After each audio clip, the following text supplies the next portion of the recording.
필리핀이 한국형 전투기 KF-21 보라매를 단순히 구매하는 수준을 넘어 자국 내조립 생산이라는 대담한 옵션까지 검토하면서 동남아 지역 전체가 크게 술렁이고 있습니다. 이 결정이 현실화될 경우 필리핀은 동남아 최초의 KF-21 현지 생산국이 되며 2030년 이전 최소 12대 도입은 물론 추가 물량 확보까지 논의되고 있는 것으로 알려졌습니다. 이는 단순한 전력 보강을 넘어 지역 군사 균형을 뒤흔들 수 있는 중대한 변화로 평가됩니다.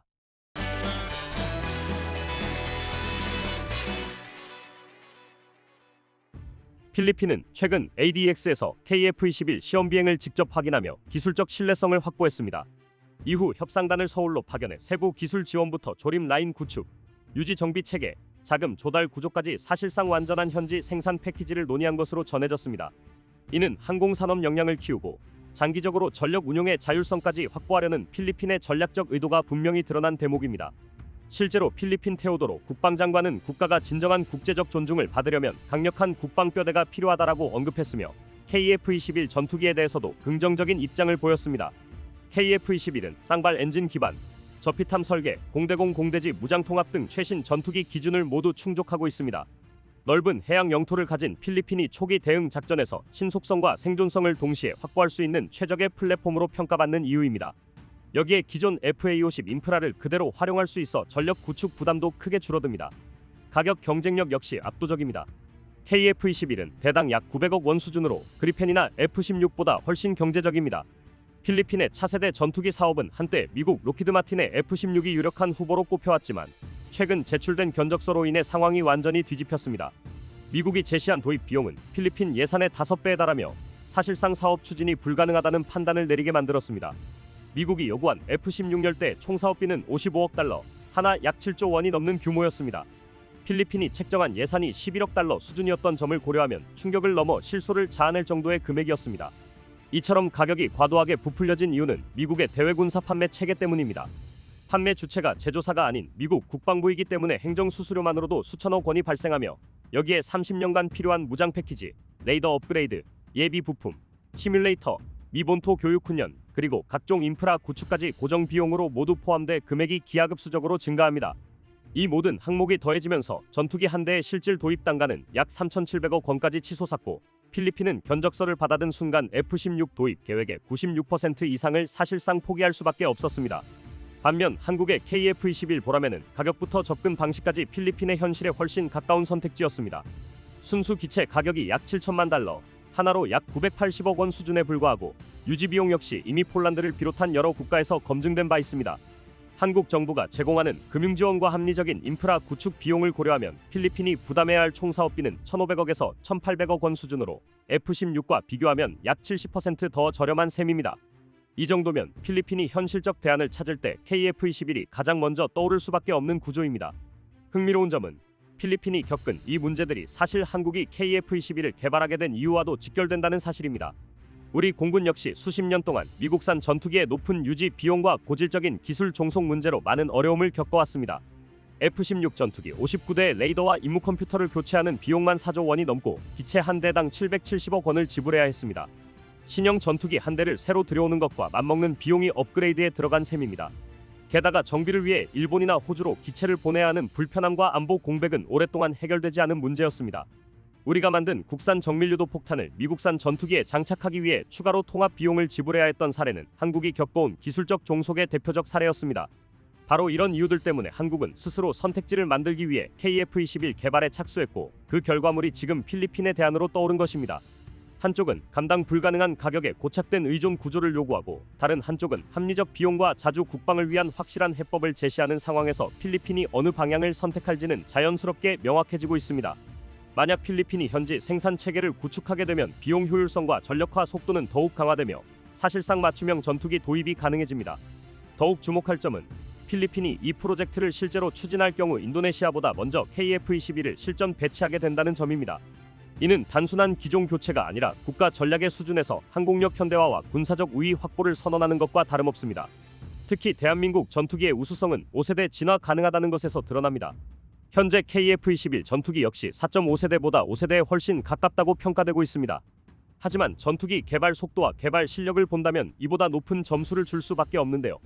이 정도 속도로 전투기 개발이 진행되는 사례는 세계적으로도 이례적이기에 국내 방산업계 내부에서도 이번 진척을 꽤 의미 있게 보고 있습니다. 현재 블록1은 4.5세대급 성능을 목표로 했으나 블록2, 블록3로 갈수록 5세대 이상 전투기로서의 면모를 갖추게 됩니다. 최근 군 관계자의 발언에서 KF-21을 두고 5세대 플랫폼과 비교해도 손색이 없다는 평가가 흘러나오면서 시장의 분위기가 한층 달아오르고 있습니다. 이를 단순한 홍보성 멘트로 보기 어려운 이유는 명확합니다. A사 레이더의 독자 개발 성공, 스텔스 형상 설계, 네트워크 중심전 수행 능력 등 5세대 전투기의 핵심 기술들이 이미 연구 단계를 넘어 실제 시험과 운용 검증 단계로 진입했기 때문입니다. 물론 블록1 기준 KF-21이 완전한 의미의 5세대 전투기로 분류되긴 어렵습니다. 내부 무장창은 아직 적용되지 않았고 스텔스 효율도 F-35급과는 차이가 존재합니다. 그럼에도 해외 군사 커뮤니티와 평가 기관에서는 KF-21을 새로운 전투기 후보군으로 논할 때 대체로 4.5세대 최상위권 혹은 준호세대급으로 소개하는 경우가 많습니다. 영상에서 저 정도면 5세대 아니냐라는 반응이 나오는 것도 결국 KF-21의 외형과 시험 데이터를 본 사람들이 자연스럽게 내놓는 평가라고 할 수 있습니다. 누적 시험 비행 횟수가 꾸준히 증가하면서 기체 신뢰도는 높아지고 개발 일정은 더욱 안정되고 있습니다. 이런 흐름 속에서 시장이 바라보는 KF-21의 이미지는 한 문장으로 요약됩니다. 아직 완성형은 아니지만 성공 가능성이 매우 높은 신형 전투기라는 것이죠. 지금의 기술 수준만 놓고 보더라도 외형, 항전 장비, 무장 통합 능력 등은 동급 기종을 크게 상회하며 특히 가격 대비 성능을 중시하는 국가들에겐 실속 있는 선택지로 인식되고 있습니다. 다만 현실적인 제약이 없는 것은 아닙니다. 엔진과 일부 무장은 미국 기술이 포함돼 있어 수출 승인 절차가 필수적이고 생산 라인이 본격적으로 확대되기 전까지는 납기 일정이 다소 유동적일 수 있습니다. 하지만 이러한 변수 역시 한국이 장기적으로 엔진, 스텔스 소재, 고성능 레이더 분야에서 자립도를 높여가면 상당 부분 해소될 가능성이 큽니다. 차세대 플랫폼으로 넘어갈수록 수출 구조가 훨씬 자유로워질 가능성이 높다는 의미입니다. 돌이켜보면 국산 전투기 개발은 오래전까지만 해도 꿈에 가까운 이야기였습니다. 그러나 지금은 사진 속 모델이 아닌 실제로 1000회 이상의 시험 비행을 실시한 완전한 비행체로 자리 잡았고 공군 양산형 일정도 본격적으로 확정된 상태입니다. 완전한 5세대 발돋움까지는 시간이 더 필요하겠지만 기술 격차를 빠르게 좁혀가고 있다는 흐름은 더 이상 부정할 수 없습니다. 특히 필리핀 같은 국가들이 KF-21을 직접 검토하며 관심을 보이고 있다는 사실은 한국형 전투기의 국제적 존재감이 앞으로 크게 달라질 신호탄이기도 합니다. 개인적으로는 블록 1II에서 내부 무장창이 완전히 장착되고 스텔스 성능이 수치로 검증되는 순간이 한국 전투기 역사에서 가장 중요한 장면이 되지 않을까 기대하고 있습니다. 그런데 상황이 이렇게 돌아가자 인도네시아에서는 후회하는 기색이 역력합니다. 인도네시아는 애초 KF-21 공동개발국으로 참여하며 개발비의 20%를 부담하고 기술 이전 부품 생산 개발 참여, 인력 파견 등 여러 이익을 확보할 수 있는 위치에 있었습니다. 이 지위는 사실상 동남아 최초로 자국 생산 기반까지 확보할 수 있는 미래 항공전력 플랫폼을 가질 기회였죠. 그러나 분담금 납부 지연이 수년째 이어지면서 신뢰가 흔들렸고 결국 협상 과정에서 인도네시아의 개발 지분은 절반 이하로 내려앉았습니다. 문제는 이 과정에서 손실이 단순한 지분 축소에 그치지 않았다는 점입니다.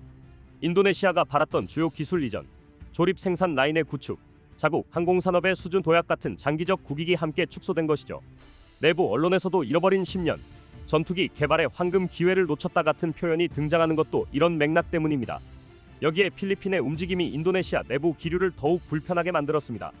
공동개발국인 자신들은 지분을 축소하고 발을 빼듯 머뭇거리고 있는데 필리핀은 첫 실기 시험 비행을 직접 확인하고 나서 아예 현지 조립 생산까지 검토하며 적극적으로 뛰어들고 있기 때문입니다. 자신들이 시작을 함께한 사업에서 제3국이 먼저 KF-21을 실전 배치할 가능성이 커지고 있다는 점은 체면 문제를 넘어 전략적 자존심에도 적지 않은 타격입니다.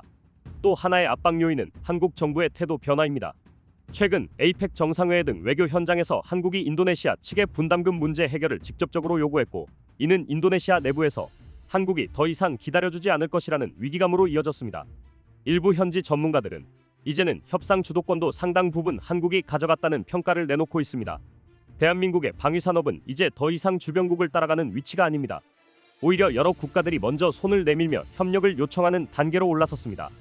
KF-21을 비롯한 한국형 무기체계가 기술력, 가격 경쟁력, 신뢰도에서 모두 독자적 존재감을 확보하면서 한국은 명백히 새로운 국면에 진입했습니다. 과거에는 해외 장비를 들여오는데 급급했다면 이제는 각국이 한국산 전투기와 무기를 자국 전력의 중심에 두기 위해 경쟁하는 상황입니다.